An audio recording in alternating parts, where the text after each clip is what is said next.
I'm a big fan of the ARP, or the Arpeggiator, on the Digitone 2, from the fact it's so easy to use, and if you chuck a bass on it, you can have loads of fun and you can create a melody. So I thought this morning, that's exactly what I'm going to do. I mean, I've got a track on there already, but I'm not going to touch that at all. Well, did I use the ARP on that? No, I didn't. But anyway, so let's just get on with it, and let's just show you how I use the ARP and my own personal way of using the ARP. So go into a brand new project on here, and let's just see exactly what we can do with this wonderful ARP. Well, the way I use the ARP is pretty standard. There's quite a few videos on how people start using the ARP, but we'll do a couple of things here. First of all, we'll just press copy or record, whichever button, whichever one you decide to call it in the end, and then just put a beat on there. And we can actually hear hopefully some sound coming out of that, really, on the old Hive Extreme. Yeah, we've got some sound coming out, which is good. Yeah, that's fine. So one of the easiest ways to use it is just, so I've got a beat on there, press trig number 1, press trig obviously, and then go straight into 16 the length of 16. You can hear it getting extended as it is.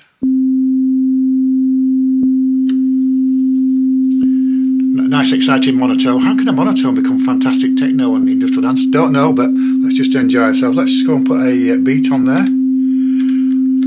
It always makes me laugh when I go on here because of it says bass in the categories, and 99% of them aren't basses. So let's just try and find a bass.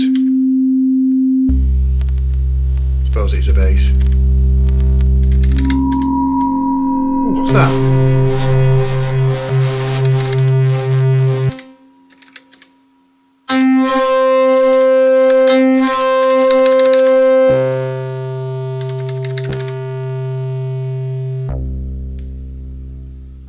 Guess that's a bass. Let's just go straight into the ARP. Switch on like that and just go.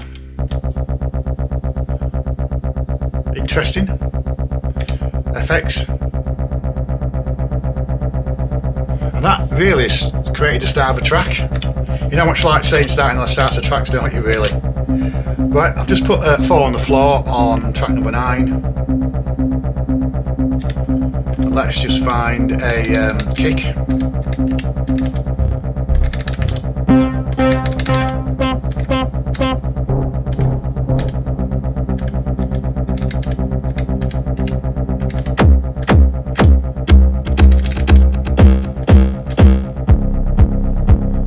That's interesting. That sound is very interesting to me because it would be an industrial dance sound, it would be a hard techno sound that would start. You've got a nice pulsating sound in the background. And that's exactly how I would start a track. In fact, what I would do is this, I'd go into mute. I'd start with this fantastic bass. And then go here. 1, 2, 3, 4. I'd actually tone that down a bit, to be honest.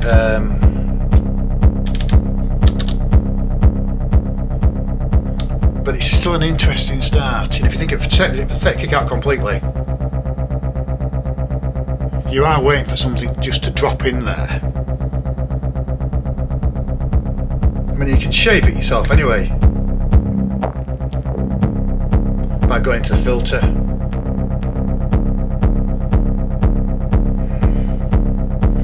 And you're off, you start. So that is very, very quick way to use the ARP. There's a lot of different videos on how to use the ARP, and that's just a start. But I'm going to just show you really how I like to use the Arpeggiator from scratch, from effectively using a bass or a sound. So I'll show you how to do that. Just wondering whether I should just drop a hi-hat on. Anyway, let me just go into a brand new. I'm not going to save that, although it does sound interesting, I have to say. So this is how I'd actually use it if I was going to start making a track. Going to 148 BPM, which is going to be way fast. And then let me just go into any trig you want, really. Let's just go into trig number 1. What I might do this time is just put some actual beats on there this time, to be honest.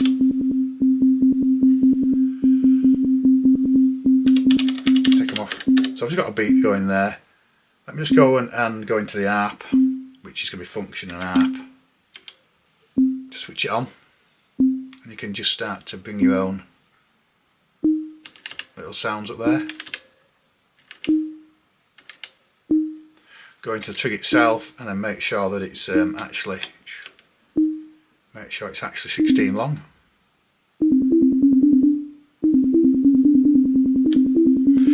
So that's really quite high toned. What I'm going to do here is I'm going to just drop the octaves down by going into the filter from memory function and filter going down here.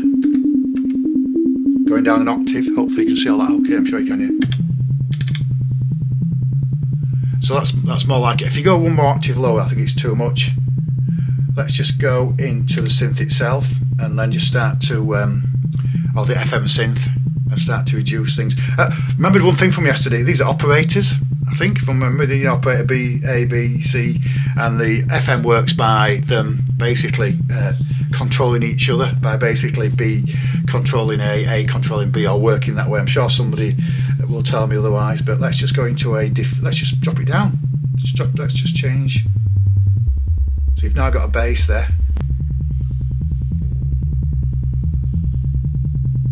X, Y, in other words, that's how they mash in together. And then start to play with the harmonics, detune.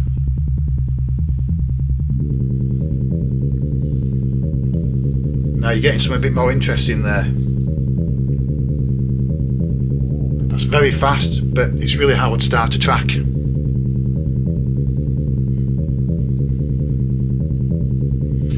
What else can we do with this?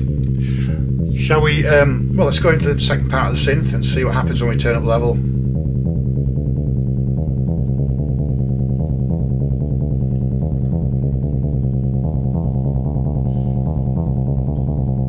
So it's getting a bit more interesting. Filter on. Shall we change the filter? I quite like that actually, because that's getting quite interesting. That. So let's just go and change the filter. Oh, Mr. Comb.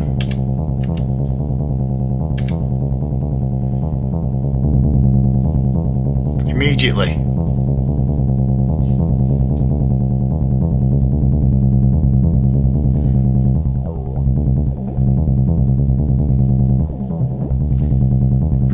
Let's just then drop a kick on track number 9, please. Thank you. When I say drop a kick on, go and find a kick.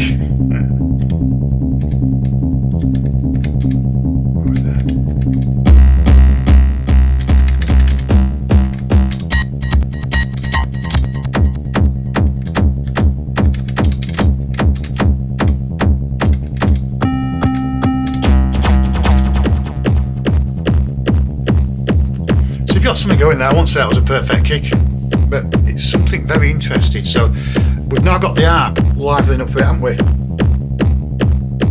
Just turn that kick down a bit.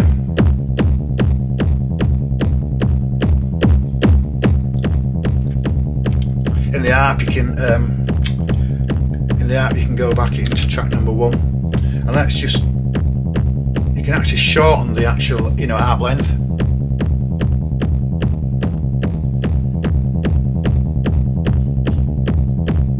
Change the range, which I don't normally do.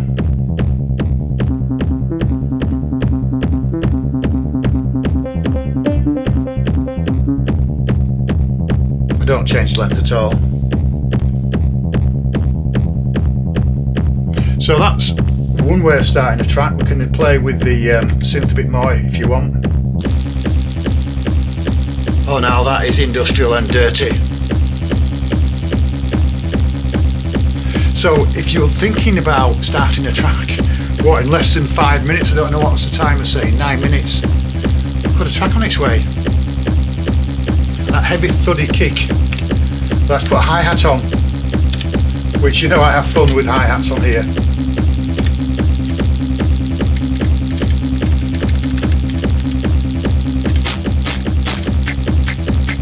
Never hi-hat in a million years.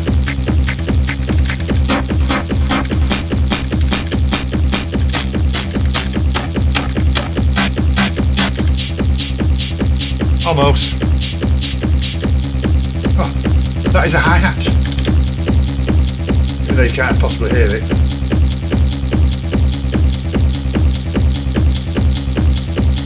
So you could actually use that to start the track, couldn't you? Let's go into mute.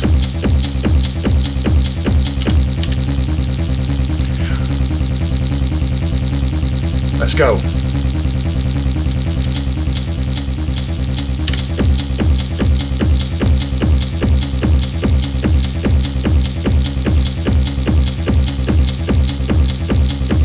So you know that I'm a big fan of the Pioneer. So we might just play with that a second. If you can see it, I'm sure you can. So let's just play with that a second.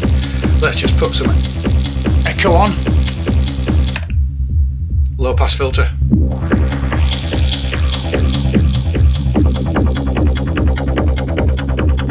So using the Pioneer there, I've just put some effects on. This was £250 off eBay. It's not even the top model, it's the RMX 500. So if you're playing live, imagine how that would sound through some 1000-watt speaker system.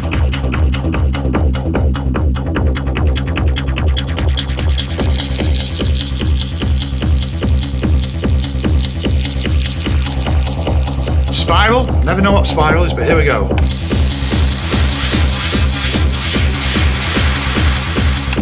Noise, hate noise.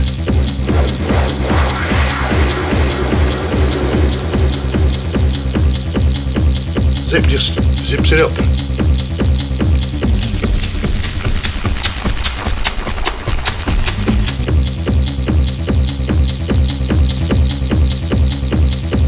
Reverb up is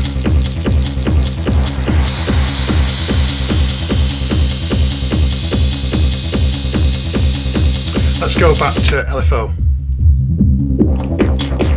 Mod is interesting.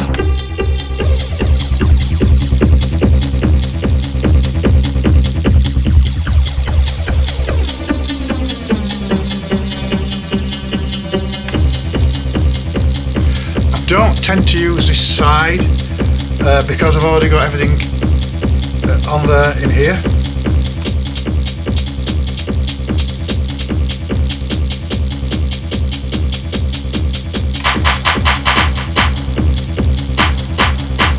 Use both sides together.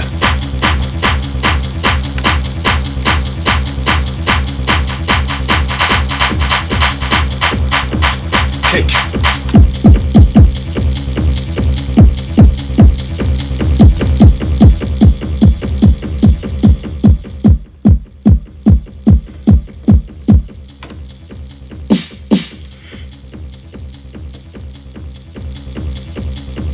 When you want to finish the track, here we go. Let's spin down.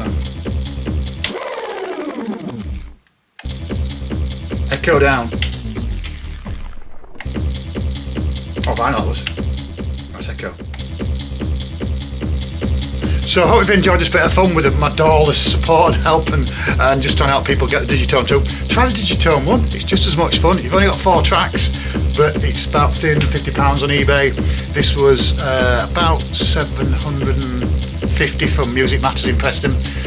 Music Matters in Preston, I completely recommend. What a great business, what a great company, really nice people. And when there's so many different people supplying, you know, music, you know, software, hardware for DJs, you want to find one that does the best job, and Music Matters does, I have to say.